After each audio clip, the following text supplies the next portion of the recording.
Last part में हमने देखा गुडविल का अब और शेयर्स का इंट्रोडक्शन। अभी हम लोग सीखेंगे सारे गुडविल के एक एक पार्ट्स को डिटेल में और शेयर्स के डिटेल में। आइए सीखते हैं। हम लोग ने जब गुडविल का स्टार्ट किया था तब हमने देखा था पॉइंट नंबर 1 जो कि था आपका FMP, that is future maintainable profit.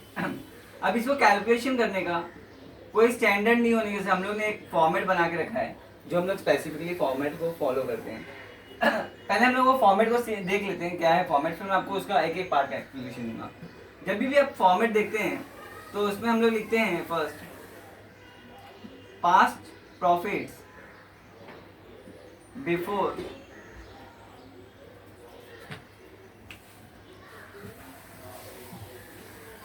it is past profits after tax, add tax, then you get past profits before tax, then we adjust, that we add past expenses, we deduct past income, and from here we also deduct interest on non-trading investments.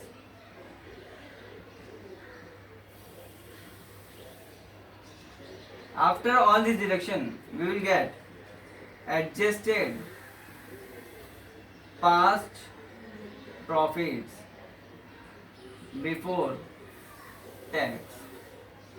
Herein we adjusted past profit before tax. After getting all these profits, we divide by number of years. Here we get adjusted average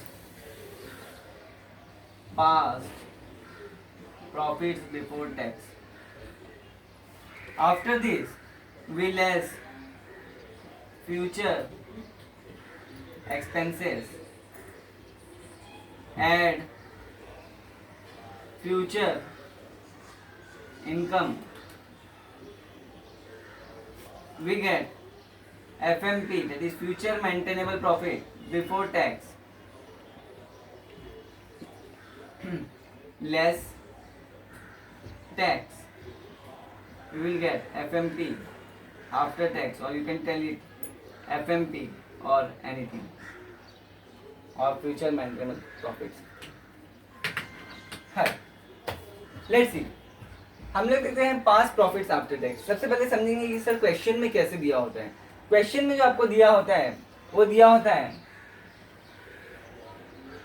question एक दिया होता है जिसमें आपको दिया होगा आपका old balance sheet, हम लोग जिसको बोलते हैं ओल्ड बैलेंस शीट, और साथ ही साथ एडिशनल इंफॉर्मेशन। इस इंफॉर्मेशन में हमको देखना होता है कि कुछ पास्ट प्रॉफिट्स दिए होंगे, पास्ट प्रॉफिट्स, फिर पास्ट एडजस्टमेंट्स,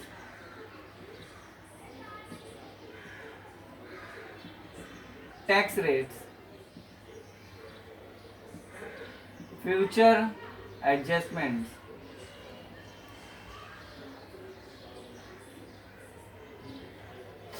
और हमको बोलते हैं कैलकुलेट गुडविल। पास्ट प्रॉफिट दिया होगा आपको 2-3 साल का, जैसे कि समझेंगे। जैसे ही आपने ये चीज को देख लिया ओल्ड बैलेंस शीट, ये आपको काम आएगा जब आप पार्ट नंबर 2 जो आपका कैपिटल एम्प्लॉयड बताया था आपको गुडविल के फॉर्मेट में, उसमें काम आएगा। Otherwise let's come to first past profits. Past profit जो भी दिया होगा, अगर वो साल में दिया होगा, जैसे 2000, 2001, 2003 क्वेश्चन में दिया होगा कि पास्ट प्रॉफिट जो है आपका ईयर 2000 का है, ईयर 2001 का है, ईयर 2002 का है, तो इसको हम लोग बोलते हैं पास्ट प्रॉफिट्स, मतलब 3 साल का पास्ट प्रॉफिट दिया है। अब हम लोग उसको देखना है कि वो आफ्टर टैक्स दिया है या बिफोर टैक्स दिया। अगर क्वेश्चन ने टैक्स के बारे में कुछ भी बताया है तो वो हमेशा हम लोग मानेंगे कि आफ्टर टैक्स का है। ये क्वेश्चन बोलता है कि पास्ट प्रॉफिट बिफोर टैक्स, जैसे यहाँ पे लिखा होगा पास्ट प्रॉफिट बिफोर टैक्स या पास्ट प्रॉफिट आफ्टर टैक्स, तो आपका स्टार्टिंग पॉइंट उसके हिसाब से आपको एडजस्ट करना है। अगर पास्ट प्रॉफिट आफ्टर टैक्स बोला है तो आपको यहाँ पे से स्टार्ट करना है, पास्ट प्रॉफिट बिफोर टैक्स बोला है तो आपका ये दो नहीं आएगा, आपको यहाँ से स्टार्ट करना है।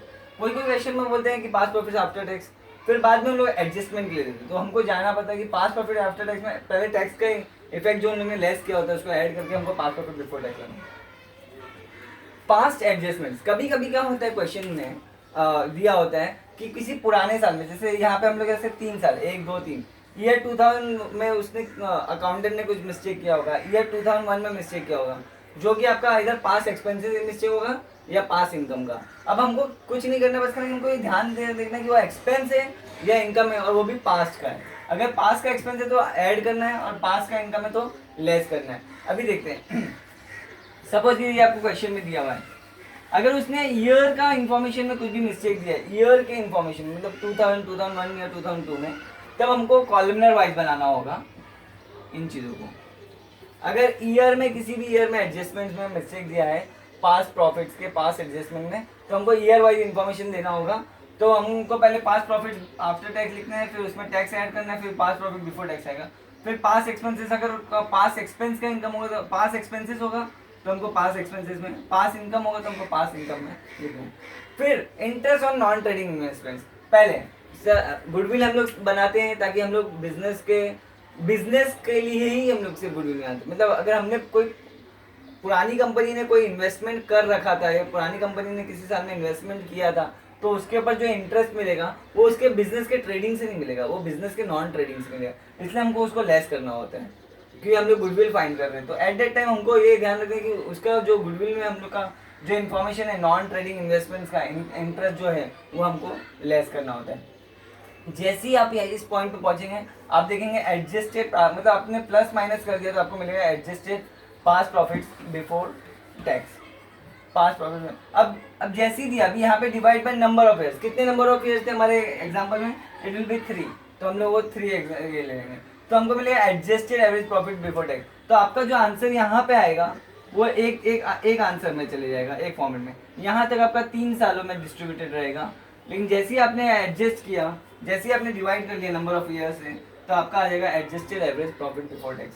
फिर उसमें से हम लोग फ्यूचर के एडजस्टमेंट, जो हमने देखा क्वेश्चन में कि फ्यूचर के एडजस्टमेंट कैसे होते हैं, जैसे उसने बताया कि फ्यूचर का कोई इनकम है या फ्यूचर में कोई एक्सपेंसेस है। जैसे सपोज करो अगर हम लोग पार्टनरशिप फॉर्म कंपनी बन रही है, तो पार्टनरशिप फॉर्म के एडजस्टमेंट एक्सपेंसेस कुछ और थे जो कि पास्ट के थे, और कंपनी के एक्सपेंसेस कुछ और है जो बाद में फ्यूचर में काम आएंगे, तो उनके लिए हमको एडजस्ट करना है, लेस करना है फ्यूचर एक्सपेंसेस, ऐड करना है हमारे फ्यूचर के इनकम।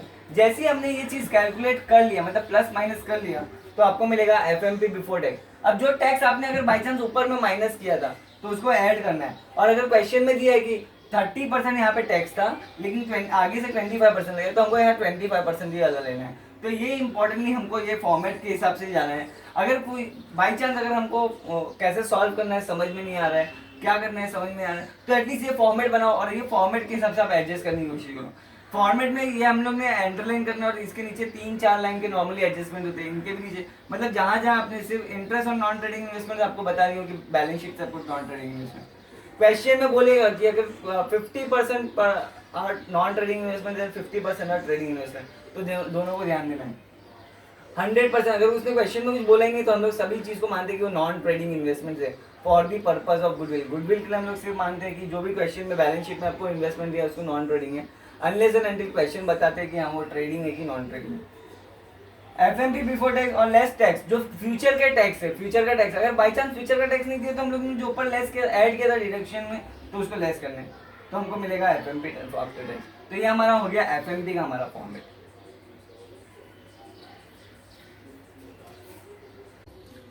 आइए हम लोग सीखते हैं अब कैपिटल एम्प्लॉयड कैसे कैलकुलेट करते हैं। कैपिटल एम्प्लॉयड के लिए हमें बैलेंस शीट, जो ओल्ड बैलेंस शीट दी होती है उसके ऊपर ध्यान देना है। अब हम लोग को देना है उसमें क्या ध्यान, कि हमारे जो भी कैपिटल एम्प्लॉयड के लिए असेट्स और लाइबिलिटीज की इंपॉर्टेंट होती है। असेट्स और लाइबिलिटीज जो हम लोग टेकन हो रहे हैं, मतलब हमने कितना पैसा लगाया है बिजनेस में, हमने कैपिटल को कितना एम्प्लॉय किया है ताकि हमको गुडविल आ सकते हैं, उस चीज़ के लिए हम लोग ये कैपिटल एम्प्लॉयड कैलकुलेशन करते हैं। आपने एफएमपी कैलकुलेशन कर लिया, उसके बाद आपको कैलकुलेशन करना है वो है हमारा कैपिटल एम्प्लॉयड का। तो उस वक्त हमको देखना है a assets taken over at agreed और रिवाइज्ड वैल्यूज, अग्रीड वैल्यूज या रिवाइज वैल्यूज। ये आपको इन्फॉर्मेशन, अगर क्वेश्चन के इंफॉर्मेशन वाली कैटेगरी में अग्रीड वैल्यूज या रिवाइज वैल्यूज दिया है तो वहाँ से लेना है, अदरवाइज जो बैलेंस शीट में फिगर्स दिए हैं उन्हीं को लेना है। ये इसमें हम लोग को गुडविल जो भी अगर ओल्ड बैलेंस शीट का होगा, ओल्ड बैलेंस शीट वाला, उसकी वैल्यू हमेशा नील लेनी है।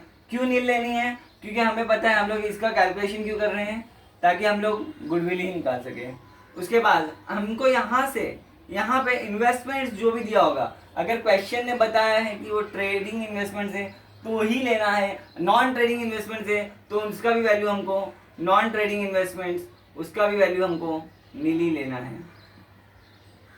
क्योंकि हम लोग बेसिकली गुडविल जब कैलकुलेट करते हैं तो हमको गुडविल का ओल्ड बैलेंस शीट का वैल्यू नील लेना है, नॉन ट्रेडिंग इन्वेस्टमेंट का वैल्यू नील लेना है। अब प्रीमियरी एक्सपेंसेस वो तब तो आपका इक्विटी का हिस्सा होता है तो वो सब नहीं लेंगे। अपार्ट डेट जितने भी एसेट्स हैं हमारे वो रिवाइज वैल्यू या जो भी बुक वैल्यू है उसमें वही पार्ट लेंगे। लेस करेंगे, इसमें से हम लोग लेस करेंगे एक्सटर्नल लाइबिलिटीज एट अग्रीड और रिवाइज वैल्यूज। एक्सटर्नल लाइबिलिटीज का मतलब होता है जो हमारा इक्विटी शेयर कैपिटल और रिजर्व इन सरप्लस को छोड़ के जो भी एक्सटर्नल लाइबिलिटी, जैसे हमारा सिक्योर्ड लोन हो गया, अनसिक्योर्ड लोन हो गया, प्रोविजंस हो गया, करंट लाइबिलिटीज हो गई, प्रोविजन फॉर टैक्सेस हो गया, क्रेडिटर्स हो गया, ट्रेड पेएबल्स हो गया। ट्रेड पेएबल्स मतलब हमारा बिल, क्रेडिटर्स, बिल्स पेएबल, वो सब, तो वो सब चीज़ें एक्सटर्नल लाइबिलिटीज है। तो हमको मिलेगा सी पार्ट जो कि होगा हमारा capital employed, capital employed.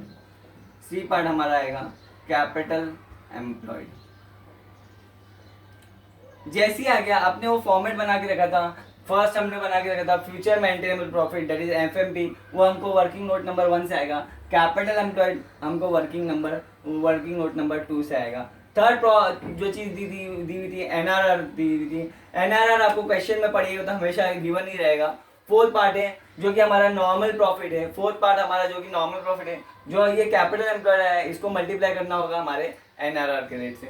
Then we have fifth point that is your super profit, that is the profit which we earn over the average profit. मतलब हमने सपोज कीजिए ये कैपिटल एम्प्लॉयड आपका ये होता है कि आपने कितना पैसा लगाया मार्केट में, और नॉर्मल रेट ऑफ रिटर्न मतलब एनआरआर जो होता है वो बिजनेस आपका इंडस्ट्री कितना दे रहा है, ठीक है। तो उस चीज के ऊपर हमने क्या पैसा कमाया, गुडविल तो वही तो होता है उस चीज के ऊपर। तो सुपर प्रॉफिट जब हम लोग कैलकुलेट करेंगे तो capital NRR into capital employed करके जो नॉर्मल प्रॉफिट आएगा उसको एफएमपी, जो हमारा जो एफएमपी होता है मतलब super profit equal to FMP minus NRR. तो हमारा जो सुपर प्रॉफिट होगा वो एफएमपी में से एवरेज प्रॉफिट निकालेंगे, जो एवरेज प्रॉफिट होगा या उसको हम बोलेंगे सुपर प्रॉफिट। और जब गुडविल हम लोग तो हम लोग ने जो सुपर प्रॉफिट कैलकुलेट किया into number of years purchase, मतलब हमको कितने साल और लगता है कि गुडविल लगेगा, तो मतलब कितने साल और गुडविल बिजनेस का चलेगा, उस चीज़ के लिए फिर हमको गुडविल का कैलकुलेशन आएगा। तो इस तरीके से हम लोग ने पहले एफएमपी का सीख लिया, फिर then second we have learned about the capital employed, then we know NRR. NRR normally 99% cases में क्वेश्चन में दिया होगा। और उसके बाद हमने फाइंड किया हमारा normal profit, then we found the super profit, then we found the goodwill. चलिए बाय।